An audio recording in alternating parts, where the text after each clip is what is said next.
na última sexta-feira e no início dessa semana, o Congresso Nacional escolheu seus presidentes para os próximos 2 anos. O assunto ganhou destaque nacional, principalmente pelo histórico dos 2 novos presidentes. O senador Renan Calheiros, acusado pelo Procurador-Geral da República de ter suas despesas pessoais pagas por um lobista e que em 2007 chegou a renunciar à presidência para evitar a cassação, foi eleito novamente presidente da Casa. Já na Câmara dos Deputados, o deputado Henrique Alves, também envolvido com várias denúncias, venceu a disputa para a presidência da Casa. Para falar sobre esses assuntos, eu recebo aqui no estúdio a senadora do PT, Ana Rita, o deputado federal do PSDB, César Colnago, e também o nosso comentarista de política, o jornalista Radamés Amorim. Muito obrigado aos 3 pela presença. Senadora, eu vou começar com a senhora, que a gente tem recebido muitas perguntas aqui dos nossos internautas, e a principal pergunta que a gente recebe é o seguinte: por que a senhora votou no Renan Calheiros para presidir o Senado? Olha, primeiro é importante também esclarecer que o Senado é uma das casas legislativas mais antigas, não é? É uma casa que realmente representa o conservadorismo na política. E é um espaço também de luta política da sociedade, onde se trava a luta política da sociedade.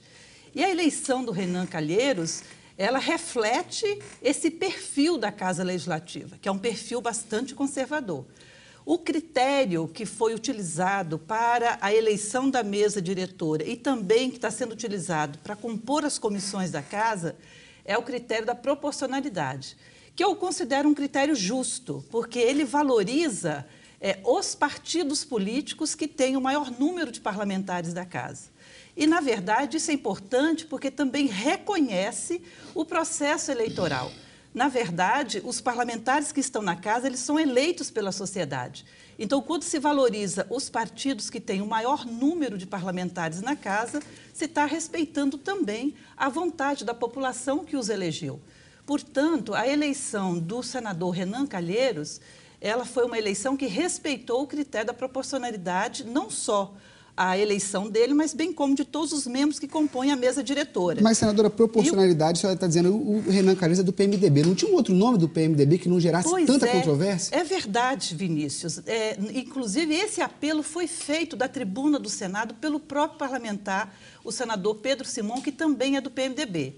O PMDB tem 20 parlamentares na Casa e ele tem a preferência na eleição, né, para presidente da Casa. E o apelo foi feito. O senador Pedro Simão fez um discurso até emocionante da tribuna do Senado, fazendo um apelo diretamente ao senador Renan Calheiros que renunciasse ou que retirasse o seu nome da disputa para que tivéssemos outra possibilidade. Isso não aconteceu. Então, infelizmente, não é? Era o nome que o PMDB apresentou. Mas a senhora era obrigada a votar nele? A senhora não podia votar em outra pessoa? Olha, Vinícius, ninguém é obrigado a fazer as coisas, mas nós temos que agir com muita responsabilidade. E foi com responsabilidade que eu agi. Porque se não se respeitasse esse critério da proporcionalidade, criaria no Senado um mal-estar e criaria uma confusão muito grande. Nós já estamos num processo muito ruim no Congresso Nacional, que vocês estão acompanhando, com a falta de votação dos projetos importantes, inclusive de interesse do Estado do Espírito Santo. Se cria um clima de constrangimento e uma eleição onde se cria um problema político, inclusive de governabilidade, nós traríamos um grande problema para casa. Então, eu votei de acordo com a nossa bancada. A nossa bancada fez uma reflexão muito forte sobre essa situação, fizemos algumas reuniões para discutir isso e chegamos à conclusão de que, para se garantir o bom andamento dos trabalhos, não era prudente que nós lançássemos uma candidatura que não se respeitasse o critério da proporcionalidade. Antes do Radamés entrar na conversa, eu vou pedir para o deputado César Colnago também falar um pouquinho sobre a eleição do Henrique Alves para a presidência da Câmara. Como é que foi o voto do senhor? Como é que o senhor vê a eleição desse parlamentar, também alvo de denúncias? Na verdade, Vinícius, a gente vê com muita preocupação. Primeiro, que o PMDB dominando as 2 casas. Segundo, o critério de proporcionalidade, na Câmara, o PT, que tem a maioria, abriu mão. Na verdade, a eleição dele tem muito um acordo entre PMDB, presidente Dilma, o governo do PT, sabe, que abre mão numa negociação de governabilidade em que não se importa muito com o nome. Eu, particularmente, discordei até da posição majoritária do meu partido. Eu votei aqui, no PMDB, na nossa representante do Estado, a Rose, que era vice. E aí eu estava até conversando antes, que na verdade, o que você tem no Congresso? Você tem 191 parlamentares ou com inquérito com uma ação na Justiça, tá certo? Podendo ser condenado. Então, você tem 191, no Senado são 31, 40% do Senado. Essas pessoas se unem, não pelo interesse público, não pelo interesse dos problemas que não votamos o fundo de participação o ano passado. O Congresso tem 10 anos que não vota nenhum veto. Isso não se cuida. As medidas provisórias não se reunia, só se começou a se reunir com as comissões mistas a partir de uma ação judicial, de um posicionamento do Supremo Tribunal Federal. Quer dizer, é uma casa que cuida pouco do interesse da população e aí vem os acordos. Quer dizer, é preciso dizer que o PT tem maioria e tem uma base do governo de quase 430 deputados e nós da oposição só temos 70, entre 70 e 80 deputados federais. Nós não determinamos o que vai acontecer naquela casa. Tá certo? Agora, o meu voto, eu fiz questão de explicitar, até porque eu sou da Frente Parlamentar pelo Voto Aberto, da PEC 439, se não me engano, que é acabar com esse voto que você esconde a sua posição para que as pessoas votem. Quer votar em alguém que não é ficha limpa, mas sabe em quem ele está votando. Ok, deputado, na linha do que o senhor explicou e também na linha do que a senadora detalhou, queria saber o seguinte, não tem uma maneira de quebrar essa lógica? Por que nos últimos anos o Congresso tem escolhido presidentes que têm a ficha suja, que têm o currículo cheio de denúncias? E também não tem como a sociedade participar mais desse debate? Eu acho que o momento fundamental da democracia, um dos momentos é o voto. Eu acho que na hora de escolher, tá certo, a legislação avançou por iniciativa da população ao estabelecer a questão da ficha suja, né? Você ter ficha limpa para poder chegar a esses espaços. Porque o que acontece? Acontece que, como você muitas vezes chega no Congresso, senadores ou deputados que já têm maculado a sua imagem, tá certo? Você tem uma degeneração completa da função parlamentar, do interesse de discutir grandes temas nacionais que pouco se discute naquele Congresso e muitas vezes os acordos para se votar coisas espúrias ou coisas que não interessam. Por exemplo, vamos dar um exemplo que eu estava analisando. Nós temos 1.200 projetos para serem votados na Câmara e não se votam. Um deles, do deputado Paulo Santiago, de 2007, que proíbe que emendas parlamentares sejam destinadas a entidades de parentes de deputados. O que nós vimos recentemente foi denúncias parecidas com essas, de amigos, parentes.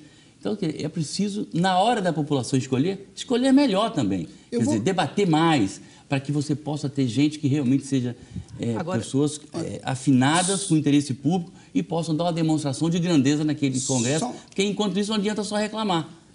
Agora, a participação durante o mandato é fundamental. O controle social do mandato, do que ele está fazendo, qual é o voto dele, como ele se posiciona, é fundamental para melhorar a nossa democracia. Olha, por falar em participação, eu vou ter que voltar nesse assunto com a senadora Ana Rita, porque tem muito e-mail aqui, senadora, das pessoas questionando como que a senhora, uma parlamentar do PT, um partido que sempre foi contra esses figurões do Congresso, Sarney, Renan Calheiros, como que o partido fecha com o PMDB e apoia o nome de uma pessoa como Renan Calheiros? É mais importante a governabilidade, é mais importante esse acordo entre partidos ou o que o povo pensa sobre o PT?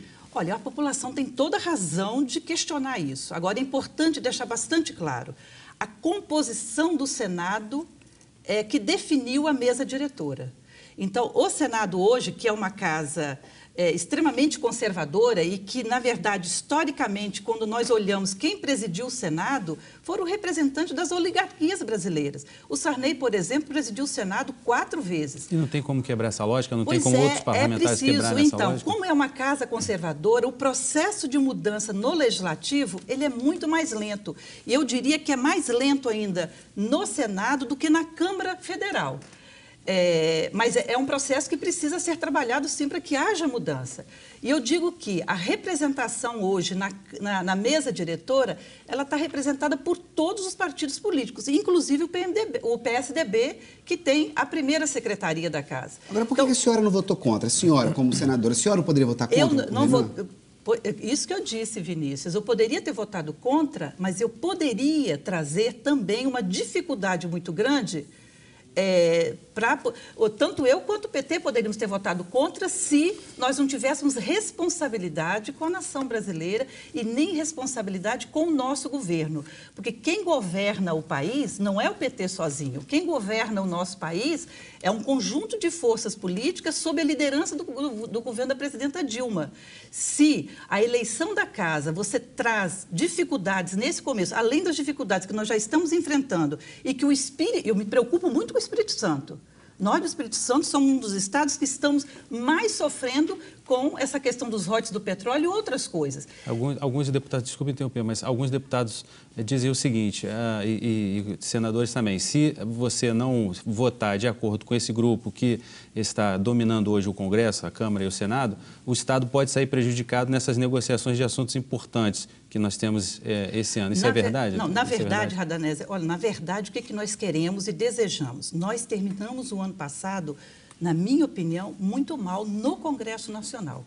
Nós não conseguimos votar o orçamento da União, nós não conseguimos votar o FPE, nós não conseguimos votar diversas outras matérias, o veto dos royalties do petróleo, e criou uma certa paralisia no final do ano passado. Infelizmente, nós iniciamos o ano e essa paralisia, de uma certa forma, permanece. Então, se criássemos dificuldade também na eleição da mesa, a sociedade brasileira seria prejudicada. Mas é mais do que isso, Vinícius.